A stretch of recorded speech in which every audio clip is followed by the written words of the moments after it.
Estamos celebrando la festividad de Cristo Rey. La misa nos dice: omnipotente y sempiterno Dios, que has querido reunirlo todo en tu amado Hijo, Rey del universo, concédenos propicio que todos los pueblos disgregados por la herida del pecado se sometan a su suavísimo imperio, el cual vive y reina contigo en la unidad del Espíritu Santo por los siglos de los siglos. Amén. La epístola está tomada de San Pablo a los Colosenses y nos dice: hermanos, gracias damos a Dios Padre, que nos ha hecho dignos de participar en la herencia de los santos en la luz, que nos ha arrebatado el poder de las tinieblas y nos ha trasladado al reino de su Hijo muy amado, en quien por su sangre tenemos la remisión de los pecados. Él es la imagen del Dios invisible, primogénito de toda creación, porque en Él han sido creadas todas las cosas, en los cielos, sobre la tierra, sobre el mundo visible y el invisible, los tronos, los señoríos, los principados, las dominaciones, todo ha sido creado por Él y para Él. Él es anterior a todo y todo subsiste en Él. Él es también la cabeza del cuerpo de la Iglesia, como también es principio, primogénito de entre los muertos, para que en todo tenga la primacía, pues plugo al Padre poner en Él toda la plenitud y reconciliar por Él, que ha restablecido la paz en la sangre de la cruz, todo lo que existe sobre la tierra, en los cielos, en Jesucristo, Señor nuestro. Hasta aquí la epístola.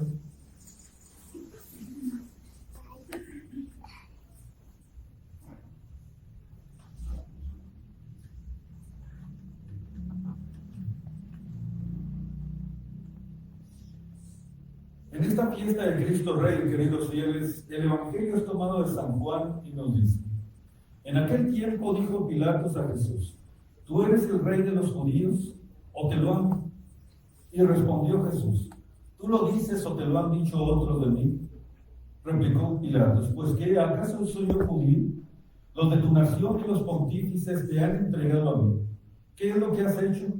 Y respondió Jesús: mi reino no es de este mundo. Si de este mundo fuera mi reino, mis gentes hubieran luchado para que no fuera entregado en manos de los judíos. Pero mi reino no es de aquí. Le replicó Pilatos: ¿con que tú eres rey? Y le respondió Jesús: tú lo has dicho, yo soy rey. Yo para esto he nacido y para esto he venido al mundo, para dar testimonio de la verdad. Todo el que quiere pertenece del Padre, y del Hijo, y del Espíritu Santo. Amén. Pueden sentar.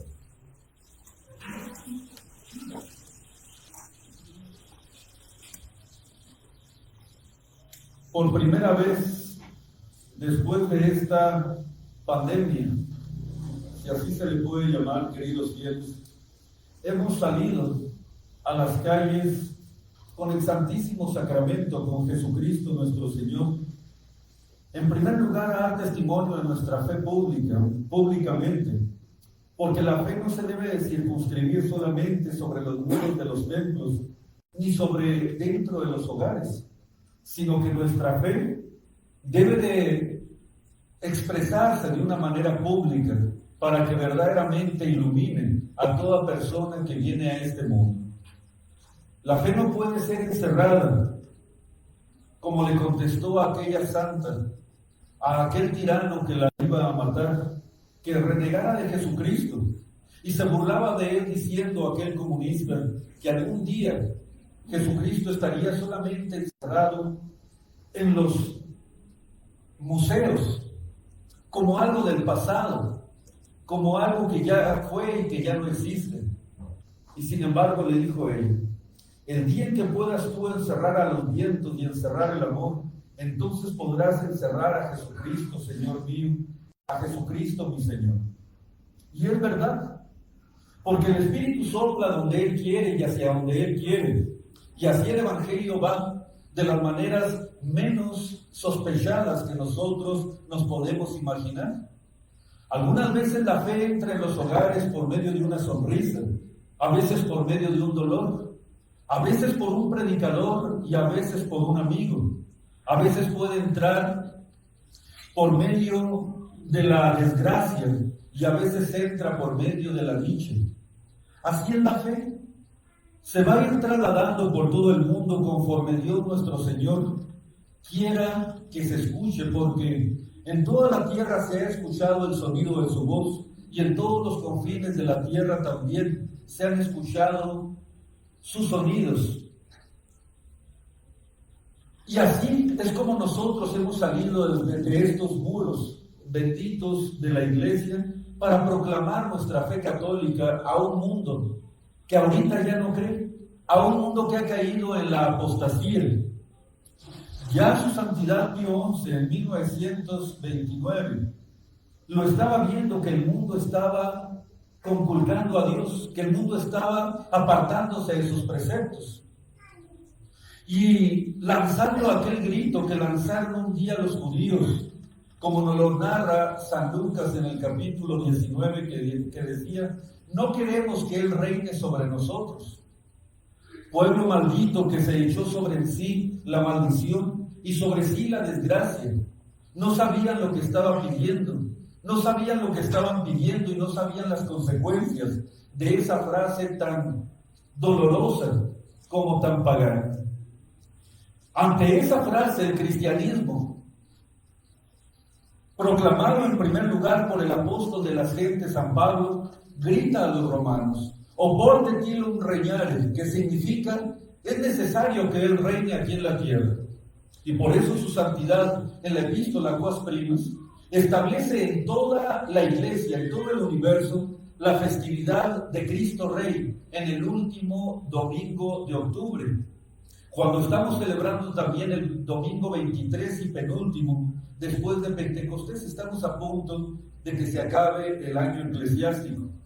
Y como una coronación de todas las fiestas de los santos, como una coronación de toda la liturgia, viene su santidad el Papa Pío XI a poner por encima de todos a la festividad de Cristo Rey, como cerrando con broche de oro, por decirlo así, el año eclesiástico.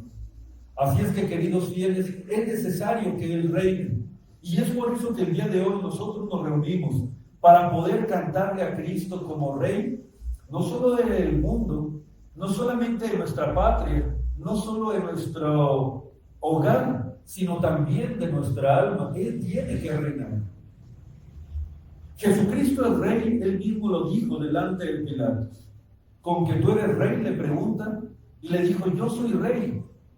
Pero Jesucristo, queridos fieles, no es un rey impuesto, ni que vino a dominar, ni que vino a quitarle algo a alguien. Al contrario, su reino es un reino, como dice el prefacio del día de hoy, un reino de amor y de paz. Un reino espiritual que, si bien es cierto, necesita de las cosas materiales para poder sustentarse aquí en la tierra, porque nosotros no somos ángeles, sino somos hechos de alma y cuerpo. El alma, para que pueda poder percibir, según Aristóteles, las verdades del exterior, tiene que haber un discurrimiento, tiene que haber una recepción por parte del exterior hacia el interior, por medio de las facultades sensibles del alma.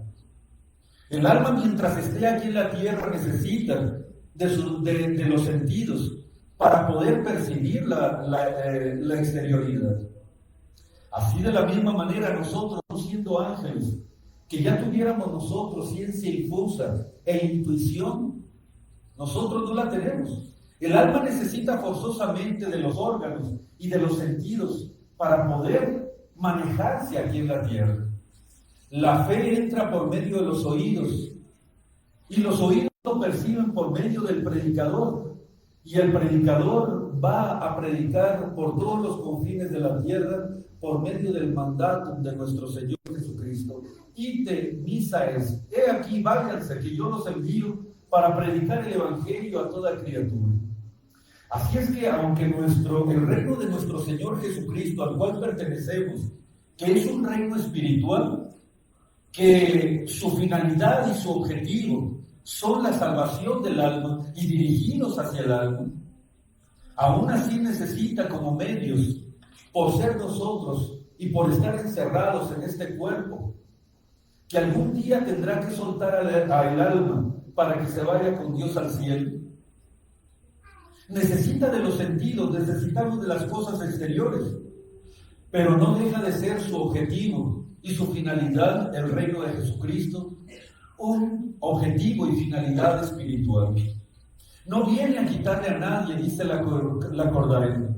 No viene a quitar reinos, a quitar coronas, como hizo, por ejemplo, Alejandro Magno, como hizo Napoleón, que ellos no reinaron, ellos dominaron, y por medio de las armas quitaban reinos, quitaban reyes, y se ponían ellos hasta que lograron ser emperadores. No es así el reino de Jesucristo nuestro Señor. El reino de nuestro Señor es un reino de amor y de persuasión.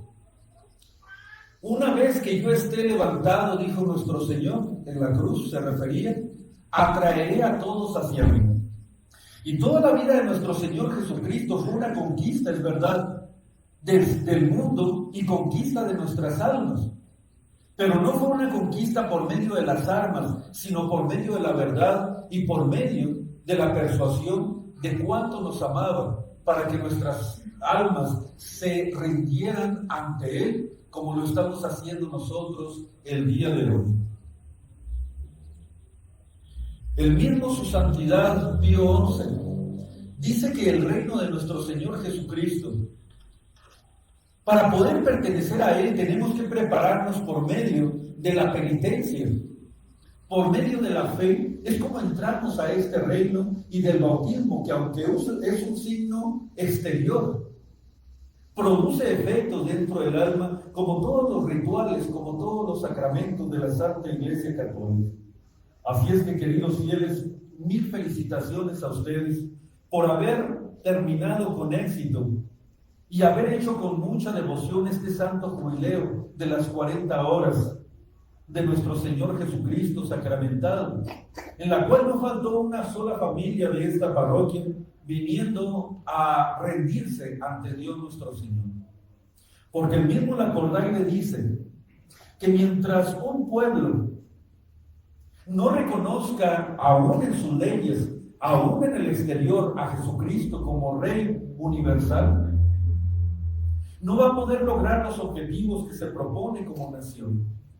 Tiene que reconocer un pueblo que hay unas leyes por encima de sus propias leyes, que son las leyes de la naturaleza y las leyes positivo-divinas del cielo. Los mandamientos que Dios nos ha dejado, porque Él es nuestro Creador y por lo tanto nuestro Rey y por lo tanto nuestro Señor, que tiene todo el derecho de imponer leyes, pero esas leyes en nada le favorecen a Dios. Las leyes más bien son puestas para nosotros porque nos aman, son leyes llenas de amor, que de alguna manera regulan la conducta del ser humano para poder conseguir el último fin para lo que nosotros fuimos creados. Mientras un pueblo no reconozca a Jesucristo en sus leyes y en el exterior como a su Rey y su Señor, entonces no va a poder conseguir la finalidad para lo que fue hecha la sociedad conjunta, la sociedad regulada por medio de una autoridad, por medio de una cabeza. Si esa cabeza se cree suprema y no acepta que por encima de todos y por todo está Jesucristo nuestro Señor y su santa ley, entonces va a ser un desastre ese pueblo, va a ser un desastre esa nación. Se van a requerir las armas, van a requerir tantas cosas para poner en orden a una sociedad malcriada, a una sociedad maltratada, a una sociedad en la cual no reinan las virtudes que Jesucristo nos vino a traer para nuestro propio aprovechamiento, para nuestra ensalzación, para que algún día nosotros, por medio de ellas, estemos reinando con Dios en el cielo. Si un alma, queridos fieles, continúa el mismo Lacordaire, no reconoce otra ley más que su propia opinión y se guía por sus propias inclinaciones, por sus propios apetitos, va a ser un alma insatisfecho, un alma ingobernado, un alma que va a andar saltando de una creencia en otra, de una opinión en otra, de un lugar a otro sin saber hacia dónde se dirige, ni de dónde viene, ni a dónde va. Hasta que el alma después que reconoce, ya cansada, ya golpeada, ya triste, ya con lágrimas en los ojos, que no se puede gobernar sino por medio de los mandamientos de Dios, que fueron hechos exclusivamente para ella, si ella no se rinde y no se inclina ante Jesucristo como Señor suyo, entonces el alma no va a poder alcanzar la razón por la cual existe, la razón por la cual respira, la razón por la cual vive en este mundo. Que no fuimos creados nosotros, sino para ir al cielo, queridos fieles.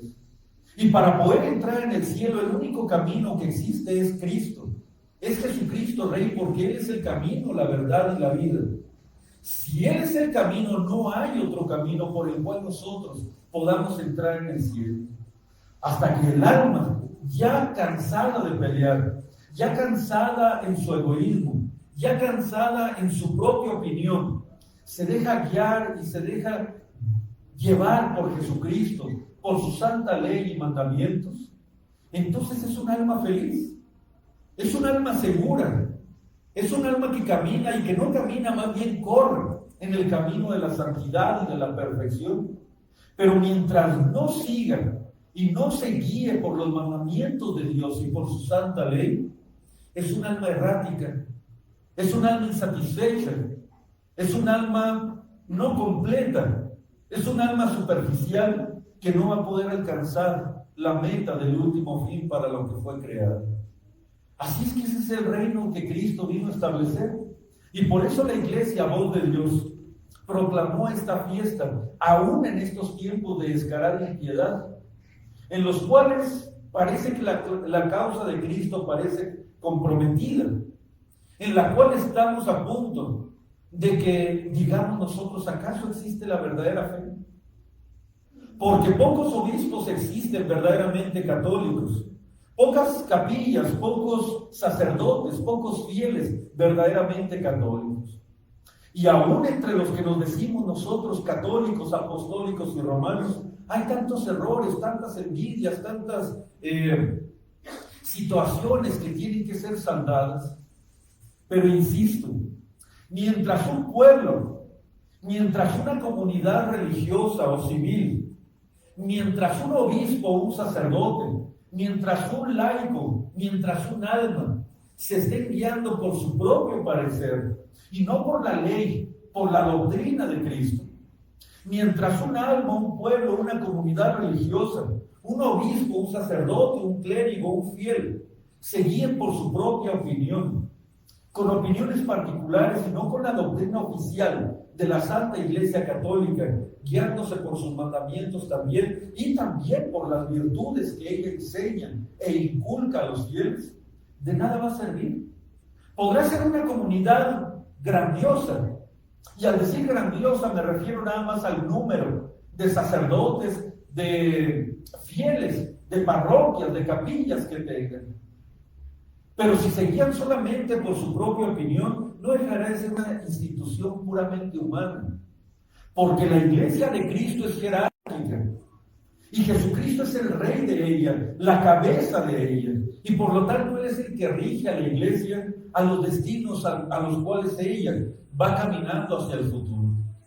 Así es que podrán ustedes ver otras congregaciones religiosas, pero faltando a las virtudes, y faltando a la necesidad que tenemos nosotros de trabajar como iglesia con las 4 virtudes esenciales, cualidades esenciales para que seamos la iglesia católica: la unidad, la apostolicidad, la santidad y la catolicidad, no podremos nosotros decir que estamos dentro del reino de Cristo y Dios.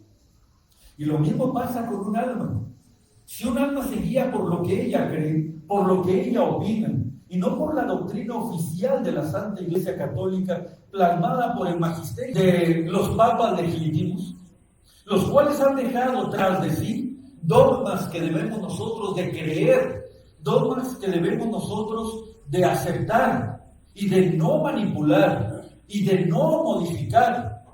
Esa doctrina, por medio del magisterio de su santidad el Papa, asistido por el Espíritu Santo, y también los obispos unidos a ese magisterio ya declarado, ya hecho, por el Papa, por los papas legítimos, asistidos por el Espíritu Santo, mientras los obispos se apeguen a ese magisterio que es traído comúnmente por todos los papas y ha quedado plasmado en los libros sagrados, a los cuales se les da un imprimatur, a los cuales se les da un nihil obstat para poder ser enseñados. Mientras un obispo se apegue a ese magisterio, ese obispo también es infalible, porque su persona no lo es como la persona del Papa, sino que el obispo es infalible, no por su persona, sino porque se adhiere al magisterio ya declarado por los santos papas. Así es que, queridos fieles, si nosotros queremos pertenecer al reino de nuestro Señor Jesucristo y no salir de él, como dice su Santidad Pío XII en su encíclica Mystici Corporis, tenemos que pertenecer al cuerpo de la Iglesia Católica. Es decir, no habiendo sido excomulgados, suspendidos o retirados, abortados por la Santa Iglesia. Esos son los que pertenecen al cuerpo de la Iglesia. Los que por medio del bautismo pertenecen a su cuerpo, que es la manera de entrar dentro del reino de Cristo y Dios. Pero también los que se han de salvar no solamente deben de pertenecer al cuerpo, sino también al alma de la Iglesia. Es decir, ¿qué significa pertenecer al alma de la Iglesia? Que por medio de la comunión de los santos, todos estemos unidos en la gracia, en la oración, en la comunión de la autoridad de vida, de la doctrina de vida y de las costumbres de vida, sobre todo de la divina gracia. ¿Quién pertenece al cuerpo pero no al alma de la Iglesia? Aquellos que están dentro de la Iglesia Católica, pero que están en pecado mortal. Esos pertenecen al cuerpo de la Iglesia, pero su alma está muerta. Su alma está muerta por medio del pecado mortal. No recibe la savia de la Iglesia, no recibe los méritos de la Iglesia, y por eso se dice que está dentro de la Iglesia, pero como un miembro seco, a la cual no le llega la savia, no le llega la sangre, porque no lo puede recibir. ¿Quién pertenece al cuerpo y al alma de la Iglesia? Aquellos que, siendo católicos por medio del bautismo, que es como se entra en la Iglesia, pertenecen también a la gracia divina por medio de la gracia santificante, y ahí sí son miembros vivos de la Iglesia y reciben de ella todos sus méritos, toda su savia, y pueden alcanzar méritos para ellos y para los que ellos se los puedan ofrecer, como las benditas ánimas del purgatorio. ¿Quiénes pertenecen al alma pero no al cuerpo? Esta es una doctrina bastante discutible, y por medio de las cuales han salido tantas herejías como aquellos, los hermanos Vimo, que dicen que el bautismo de deseo no existe. Claro, a la Iglesia se pertenece al cuerpo de la Iglesia por medio del bautismo de agua. No hay otro sacramento del bautismo más que uno solo, como sacramento uno solo, que es el bautismo de agua. Pero hay otras situaciones dentro de la Iglesia, como es el martirio, como es el deseo vivo de pertenecer a la Iglesia Católica, que pueden producir, y de hecho producen, la misma gracia que confiere el sacramento. Espero me estén entendiendo. Hay varios santos que no fueron bautizados y sin embargo están en el cielo. No fueron bautizados con agua, pero fueron bautizados con su sangre. Por ejemplo, la hermana nutricia de Santa Inés, Santa Ermengarda, la cual, habiendo creído, siendo pagana, habiendo creído en Jesucristo nuestro Señor, por medio de su hermana nutricia, Santa Inés, una vez que murió Santa Inés, ella fue y rezó en la tumba de su hermana, y unos paganos que iban pasando por ahí, al ver que ella estaba rezándole a Santa Inés, la apedrearon, la mataron, y con su misma sangre, aún no estando bautizada, fue bautizada con el bautismo del martirio. ¿Y cuántos otros catecúmenos preparándose, ya creyendo en Jesucristo, amando a Jesucristo, preparándose para el bautismo, no han llegado por alguna u otra razón a recibir el bautismo de agua, pero tenían unos firmes sentimientos de recibirlo, entonces nuestro Señor, en su misericordia, les hace disfrutar de los efectos del bautismo de agua por el deseo que ellos tenían de entrar en el reino de los cielos. Es verdad, solamente existe un bautismo como sacramento, y es el bautismo de agua, por medio de la cual, evitando aquellos otros dos situaciones, nadie puede entrar en el reino de los cielos. No hay tres bautismos, no hay tres sacramentos. Existe un solo sacramento, que es el sacramento del bautismo por medio del agua. Los otros se equiparan por sus efectos al sacramento del bautismo de agua, pero no siendo sacramentos, reciben por la misericordia de Dios el efecto de este mismo. Así es que sí podemos decir, primero en sentido propio, que existe el bautismo de agua, el bautismo como uno solo y único sacramento. Y quien se equivoque en este punto está fallando en la fe. Pero se equiparan y por eso les decimos análogamente, solamente análogamente, bautismo de sangre y bautismo de deseo. Aquellos que tenían que dando su vida por Cristo, derramando su sangre por Cristo y deseando vivir con Cristo, creyendo en Él y amándolo y deseando vivamente recibir el santo bautismo, pueden, no ex opere operato, sino ex opere operantis, como dicen los teólogos, recibir la gracia misma del santísimo sacramento del bautismo por medio del agua. Queridos fieles, este es el reino que Cristo establecido, el reino de Dios que es la Iglesia católica, apostólica y romana. Fuera de este reino nadie puede salvarse, pero aún los que ya pertenecemos en el cuerpo del reino de Cristo nuestro Señor, tenemos que permanecer en el alma por medio de la gracia santificante. Y tenemos un mandato de nuestro Señor de ir a publicar el Evangelio a toda criatura, porque no nada más se las dio a los obispos ni a los sacerdotes. A todos los fieles les obliga este mandamiento: vayan por todo el mundo a predicar el Evangelio a toda criatura. El que creyere y fuere bautizado se salvará, mas el que no creyere se condenará.